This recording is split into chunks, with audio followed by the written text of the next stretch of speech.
Hey guys, Xlice here. So I got the chance to test out Columbina on Genshin's creator experience server for 6.3. It's been a really long time since I had the chance to review characters early, so I'm super excited to show you guys what she's got in store. Now, to preface, this video is not intended to be like a professional guide on the character, but I am going to provide you as much knowledge as I can on what she does, how to play, how to build, how to gear, how to team, how to Columbina. I'm just happy I can test her out early and show you guys what she can do. So let's get into it.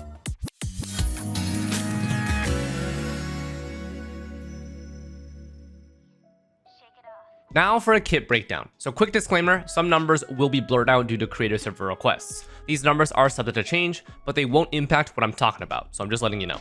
Alright, so first off, she is a Hydro HP scaler, has decent crit stats and ER, not really into Elemental Mastery. But before a kit breakdown, let me just show her off in Overworld a little bit because she's got unique animations and I absolutely love them. So while she's walking, she's got such a delicate bounce like flowing water. When she jumps, she kind of just floats like a feather. When you normal attack, charge attack and stuff, she also has this like chanting / casting animation while she slaps enemies with water. Personally, one of my favorite designs of Non-Cry, besides a hot mage who, well, hopefully she does come out in Non-Cry, even though the live stream teaser shadows didn't hint at it. And just so you guys can see it, random burst animation. Just look at her eyes, man. Absolutely gorgeous. For those of you who enjoy these aesthetic details, I think her design really matches that moonlight vibe, if you know what I mean. Now for a kit breakdown. So her playstyle really reminds me of Farina. She's essentially a skill plus burst type character where you swap off and consistently deal hydro damage from her skill and extra damage from this moon icon called Gravity Ripple. Her burst is 60 cost and grants lunar reaction damage bonus similar to how Farina grants general damage bonus. But instead of it being a buff to your characters, it's actually a domain expansion she leaves on the field. So you need to be inside of it. Think like Nahida's burst, same concept. Her normal attacks are simple hydro damage attacks, but her charge attack kind of has a similar design to Nefer. Yeah, it can consume Verdant Dew to deal AoE dendro damage bonus that is considered Lunar-Bloom, even though she's a hydro unit. It's pretty interesting. And as the flagship unit of Non-Cry, she of course has specific synergies with lunar reactions. With her in the party, all electro-charged Bloom and Hydro-Crystalize are converted to Lunar-Charged, Lunar-Bloom, and Lunar-Crystallize. And additionally, while under her burst, each of these lunar reactions gain a little bit of a bonus. Lunar-Charged Thunderclouds have a 33% chance to add an additional strike, basically giving them 33% more damage. Lunar-Bloom will add a special Verdant Dew called Moon Ridge Dew. These can exist simultaneously with the normal Verdant Dew, and when your team uses them, for example, Llama Hold E or Never Charge Attack, consumption will first use Verdant Dew. So 3 of these special Verdant Dews or Moon Ridge Dews can be generated every 18 seconds. Then for Lunar-Crystallize, the totems have a 33% chance to add an additional attack. So basically, Lunar Charge and Lunar-Crystallize both deal 33% more damage. Lunar-Bloom adds 3 more special dews, which enable stronger rotations in Lunar-Bloom comps. Now circling back to her skill. This Gravity Ripple thing, which is that moon icon, will periodically charge up and deal extra damage on top of the consistent hydro damage it deals. It'll charge up with lunar reaction damage, and when it's maxed out, it'll deal the type of lunar damage that was dealt the most. So if you've got like a mixed comp, for example, that deals both, just for example, lunar charged and lunar crystallized damage, it'll choose the one that dealt more in that time. For specific numbers, her skill deals AoE hydro damage every 2 seconds and applies hydro during that time, and her extra gravity damage happens every 6 seconds. The gravity lasts for 25-second duration, so you can expect 13 to 14 instances of hydro damage and 4 instances of extra gravity damage. Typically though, rotations with this team are only 18 to 20 seconds, so you'll get 3 gravity strikes during that time. In terms of damage output, it'll mostly just be from her skill. I expect most people to use her as an off-field sub-DPS with buffing capabilities, but if you on-field Bina with Lunar-Bloom damage, then her charge attack will deal good damage. She also does have extra talent benefits that we'll just summarize right now for total buffs. So assuming level 9 talents, she's got 37% lunar reaction damage bonus from the burst, which is team-wide. She also has a 7% base damage increase of lunar reactions. This is the passive, and it does require 35,000 HP. And then for herself, she gains 15% stack and crit rate, which is the A1 talent. And she also has crit rate ascension stat. So she's starting with 24% at level 90, meaning her base crit rate is already 39% if you include A1 Ascension. And as a bonus, if one of your party members happens to faceplant a little too hard, Bina will revive them, and the HP recovery depends on friendship level. Now, this account currently has friendship level 5, and a quick demo gives me 50% HP back. So I'd assume probably 100% HP at friendship level 10. This is non-cry only and has a 100-second cooldown, so it's more of just an exploration benefit than anything else. It won't help you in endgame content. So that's basically her kit in a nutshell. For talents, I would prioritize both the skill and the burst first. Now for crowning priority, I'm a bit on the fence. Burst scaling is only 3% per level, so it's not as crazy as it looks. And her skill deals decent damage, but it isn't like a fat part of the team DPS's rotation. They're probably relatively equal team DPS, so if you plan to crown her, I just crown both of them and then not think about it. If you do on-field DPS, be sure to level normal attack as it scales her charge attack Lunar-Bloom damage. Now let's take a look at our weapons. So I'll be using her signature for this video showcase, but it's not necessarily some crazy weapon that is needed for her to function.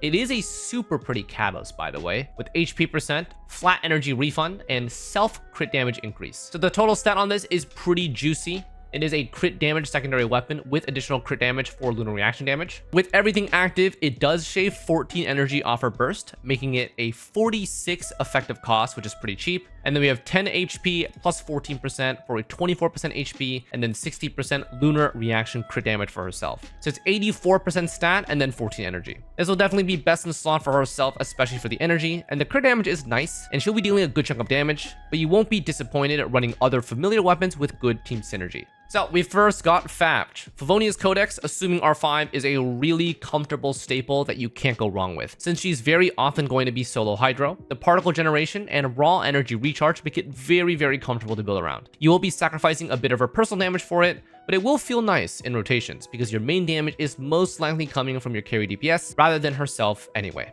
Another option is Prototype Amber at R5. This one is comfortable for HP percent, extra team healing, and extra energy refund for her burst, and very FTP friendly. I would consider this to be the baby version of her signature. Basically, the difference is that this adds team healing instead of lunar crit damage.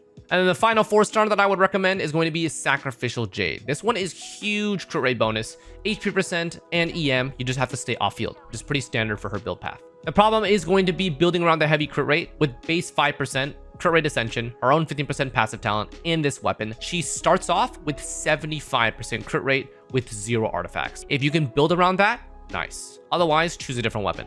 Besides those 4-star options, we've got one generic 5-star stat stick. Nefer's Reliquary is not bad, especially if you want to play her like Nefer with her charge attacks. But that would be weird because if you have Reliquary, you probably have Nefer, I think. But yeah, this one does provide crit damage, crit rate, a little bit of EM, and crit damage. Now for weapons that look on paper pretty good, but generally I don't recommend. This is just TTDS. HP is good. The attack percent is pretty much just for Lunar Charged. I'd much personally prefer Prototype or just Fabj because then you get energy refund for herself, which just makes her rotation a lot better. I feel like the 48% attack is split across different stats here and that you're not necessarily gaining it here. You might just be losing out on proper rotations. Also, Thrilling Tales is going to force your rotation to put Columbina right before Flynn's, which hurts uptime on buffs from Sucrose and Anefa because they have to go before. So in general, it's awkward to play around. Doable, but I personally wouldn't recommend it. Now running through artifacts. So currently she's on 4-piece moon set. This is the new set that's going to be released with 6.3, and it provides EM on 2-piece and personal 20 plus 40 for 60% lunar reaction damage that is off-field only. While it is what the game recommends, so if I go here and I do set filter to use, it does recommend this. If you're looking to min-max your team's damage, Columbina won't actually be going super crazy with her own damage. Instead, she's just to enable the other members of your team. So I'd view it interchangeable with the 4-piece Serenade here that I've highlighted. This gives her recharge on the 2-piece and the team EM and lunar reaction damage. Slightly easier to build around given the 20% recharge, obviously dealing less damage, but this gives your potential sub DPS, namely like a Lauma or a Nefa, to use something much more beneficial to their kit. Like a Nefa could definitely use this new 4-piece, and Lauma can just run raw EM so that her him buffs are even stronger. Now that being said, at least one person on your non-cry team wants Silken Serenade, and in my opinion, it's easy for Columbina to use it and be flexible for whatever team that she's supporting. For charge attack DPS, Lunar-Bloom Columbina run a 4-piece Sky. Hopefully we do get some artifact loadouts soon, yeah, so that we can have 2 sets for Columbina ready whenever. Yeah, sound good, please. Anyways, main stats. So we've got HP or ER timepiece, we've got HP or Hydro Goblet, and we have Crit Mask. She does want ER. Comfortably around 150 to 200%. Get this with whatever combo you can. Main stats, substats, or a weapon or any combination. For the Goblet, I generally prefer HP percent. This allows you to hit 35 to 40k HP comfortably and max out your 7% base damage passive. Damage percent does not affect lunar reaction damage, so for the most part, HP percent will be the default choice. However, if you have really good substats and manage to get a healthy HP pool without main stat Goblet, Hydro damage can become an alternative just to improve her base damage, which is actually quite good. For the mask, go crit. I use crit rate, use whatever gets you a good crit ratio. When you've got a full build, this is what you can approximately expect. 35 to 40k HP, about 75 to 85% crit rate. Don't need more than 85%, her passive talent gives her 15%. If you do decide to run a 4-piece Sky set or DPS Bina, then cap your crit rate at 55% because you'll get another 30% from the 4-piece set bonus. Crit damage will vary. With Signature, you can get 250% comfortably. With Fav, it'll be about 160%. Or ER needs go 150 to 200%. Mine is 150% on Signature, and it doesn't feel that good. On Solo Hydro, she can struggle to get her burst uptime up. For the most basic and comfortable build, I'd recommend either ER timepiece or an ER weapon like Favonius. Goblet's gonna default to HP, so we're not gonna get any Hydro damage bonus here, so that she can still reach 35k HP. Now, a quick gloss over constellations for those interested. Feel free to skip forward if you just want to see her in action. C1, her gravity damage, which happens every 6 seconds, also deals damage immediately. So she goes from 4 hits to 5 hits of this. Also grants additional bonuses to lunar reactions. Lunar-Charged gives 6 energy to the active character. Lunar-Bloom gives interruption resist. And Lunar-Crystalise gives an extra shield based on Columbina's max HP. All team members additionally gain 1.5% final damage bonus. C2. Gravity damage happens 34% faster. This changes the damage interval from 6 seconds to 4.5 seconds, so you'll get 5 hits in 25 seconds versus 4 hits. C1 adds 1 immediately, so 6 total. She also gets 40% max HP immediately when she summons her skill, and then the lunar reactions continue to gain bonuses. Lunar-Charged now gives the active character attack bonus equal to 1% of Columbina's max HP. This will end up being about 400 to 500 attack, since her HP is now going to be 40 to 50k with that 40% bonus. Lunar-Bloom gives EM to the active character at 0.35% conversion, so this is about 150 EM per 45k HP. And Lunar-Crystalise gives defense at 1%, so this is the same as attack at 400 to 500. All team members additionally gain 7% final damage bonus, for a total of 8.5% including C1s. C2 is going to be a pretty comfortable stopping point, since only C2 and C6 will give the 7%. All the other ones give 1.5%. C3 is going to be skill plus 3 and 1.5% more final damage. C4 gives 4 flat energy to Columbina every time gravity damage happens, and this will happen about 5 to 6 times for a really nice 20 plus energy refund. Combined with her signature weapon, she basically has a 25 cost burst. Also gains a once per rotation extra damage on her gravity, and a 1.5% more team final damage. C5 gives burst plus 3, which should be about 9% more lunar reaction damage bonus, since it's 3% per level. But it could give slightly more, because at level 10, it would be 49%. Probably it's actually 50% though. Also, 1.5% more final damage. And then C6. This is more supportive than DPS. There's no major mechanic change. Her rotation is identical, and no surprise healing or anything. Just 80% crit damage to the elements involved in the lunar reaction. So it's basically team-wide 80% crit damage. You get 7% more final damage as well. So in total, the final damage, this elevation thing, is 20% across all 6 constellations. You get 7% from C2 and C6, and then 1.5% for the other 4. Personally, from how it looks, C1 and C2 add quite a bit of quality of life for lunar reaction damage. C4 is going to be energy, so you can basically eliminate ER requirements, and C6 is team damage. Alright, now let's see how she performs on the battlefield. So I've broken down these showcases to give you guys a feel of how she performs in Lunar-Charged, Lunar-Bloom, and Lunar-Crystalise reactions. But I want to mention that because she has the ability to convert all 3 reactions into their corresponding lunar versions, you can actually make all sorts of unique compositions, mix and match, and be really flexible with your DPS choices. I would say that each of these reactions has a core duo that enables everything else. Columbina and Inefa for Lunar-Charged, Llama and Columbina for Lunar-Bloom, And then, well, it can't be shown here, but Iluga plus Columbina for Lunar-Crystalize when it comes out. Unfortunately, it is neither Iluga nor Zabai's time quite yet, so the Lunar-Crystalize demonstration will be with different Geo characters. First, let's take a look at Lunar-Charged. So I was curious about the following teams. The strength of premium team with what you see on screen here, which is Flynn's, Inefa, Columbina, and Sucrose, all on signature weapons with Sucrose on Thrilling Tales. At the time of recording, I did forget about Wandering Evenstar, which would be a better weapon for Sucrose if you have it, even at R1. Then, how much damage do we lose if Columbina has Favonius instead of her signature? Favonius is a really comfortable weapon for ER needs across the entire team, so is the damage drop off okay? Then what happens if we just don't have Columbina and use C6 Ino instead? How much pain would the team feel? Then what happens if you replace Flynn's with just some generic Electro DPS or Sub DPS? Do Columbina and Inefa provide enough that it's okay? Finally, what happens if no Inefa? Is the loss to Lunar-Charged damage significant, or is just Columbina good enough? So in these teams, Columbina will be using 4-piece Serenade, Inefa will be using 4-piece Moon, which is the new one, since Inefa's damage will be a lot more impactful, so Columbina is on support duty. But for each of these teams, there may be some slight changes, so refer to the icons on screen for who's using what 4-piece set. Okay, starting off with Premium Team, this is the comp that we can expect the most damage. Columbina leads with Skill and Burst, since her uptime is the longest. Then Inefa sets up, Sucrose swirls, and Flynn's does his rotation.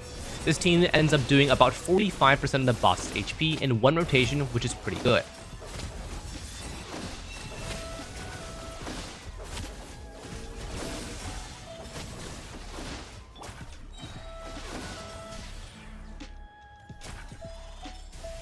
Now when we replace Columbina's signature with Fabj and run the same rotation, the damage difference is a little bit noticeable, but not significant. The boss's HP ended up maybe about 40 to 42% down. Since her signature provides stat bonuses to only her own damage, the overall team's DPS does take a hit, but only minorly. Consider this a possibility if you prefer the energy and particles that Fabj provides.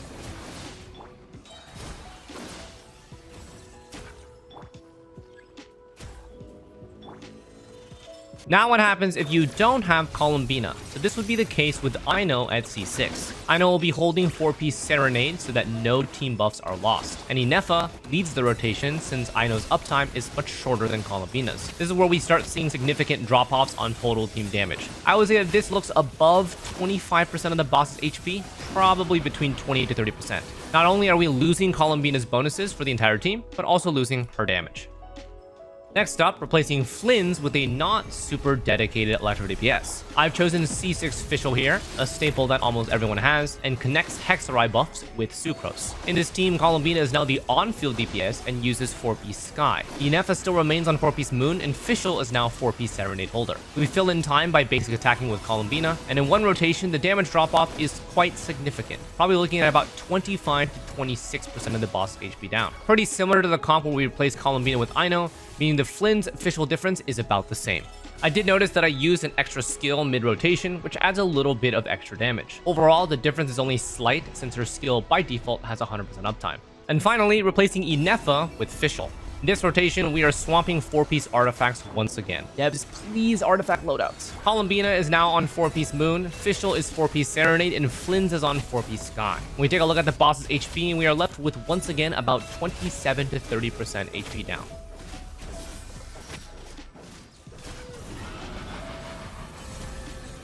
Overall, in each of the situations where we replaced Flynn's, Columbina, or Inefa, the damage fall-off was roughly the same. The least significant loss was Columbina's signature weapon.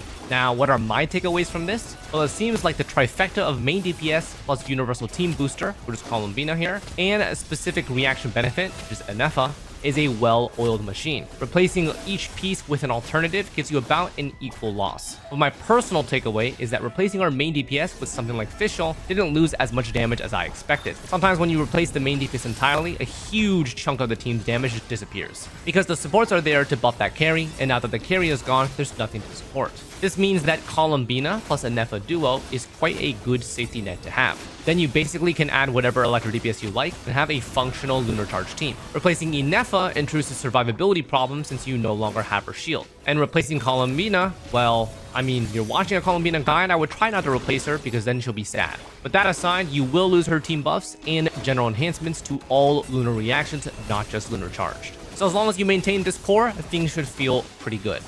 Now let's take a look at Lunar-Bloom. For the most part, this comp is pretty well defined with Llama, Columbina, and Nefer. We're going to stick with using Sucrose as our last slot since she still has good EM buffs for this team and for comparative consistency with the Flynn's team. She will be our Deepwood holder so that Llama can hold 2-piece EM, and she'll be using her burst in every showcase to extend Deepwood uptime. For you, don't Sucrose burst. Its uptime is not great and it's a time waster in general.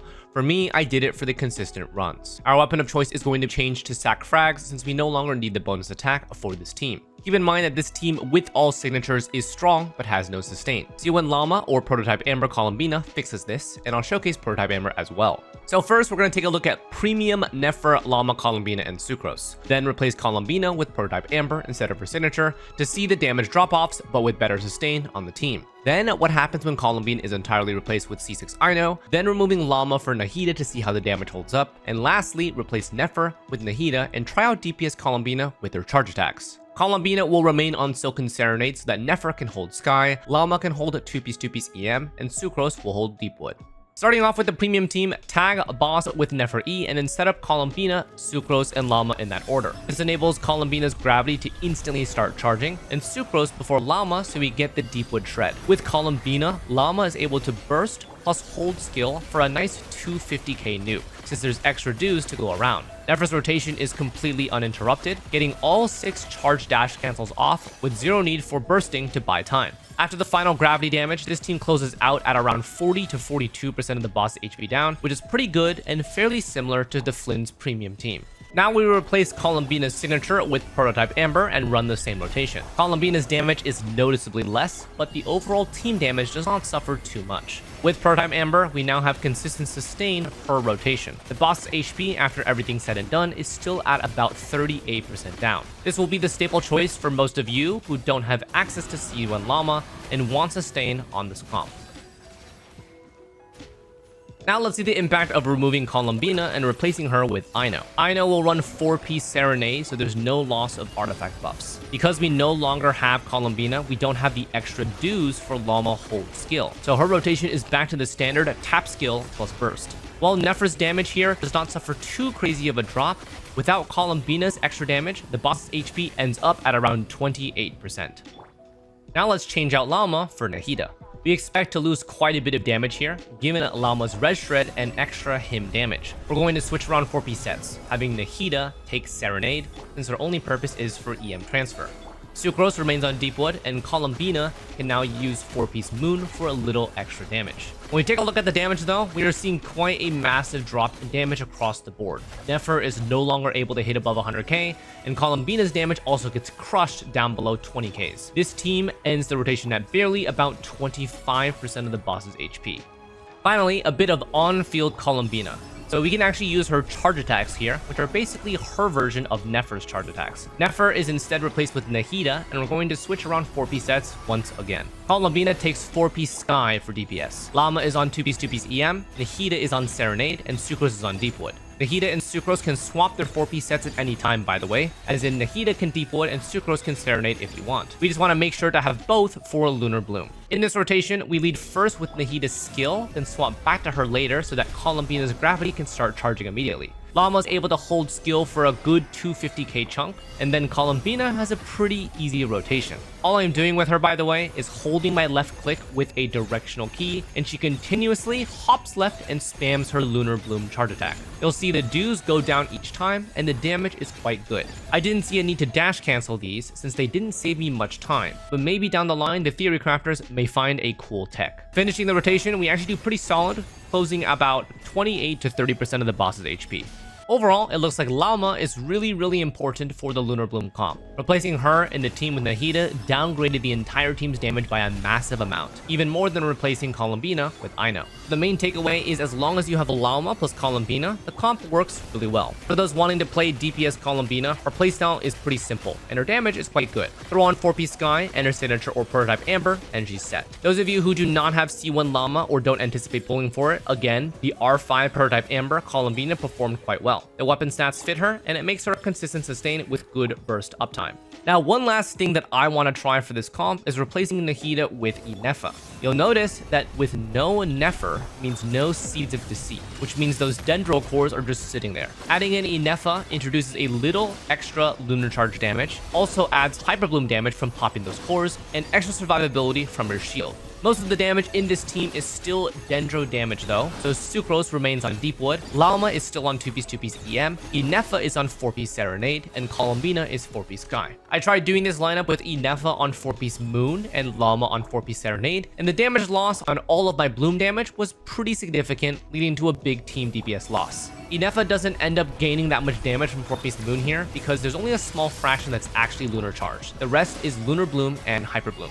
In this comp, Columbina aims for 6 to 7 charge attacks to finish her rotation. I know, I'm sorry. Overall, Boss's HP ends up at about 35 to 38% chunked, which is pretty good and a major upgrade over just Lunar-Bloom with Nahida. Because this comp has Nefa for survivability, you can also run Columbina's signature for even more damage.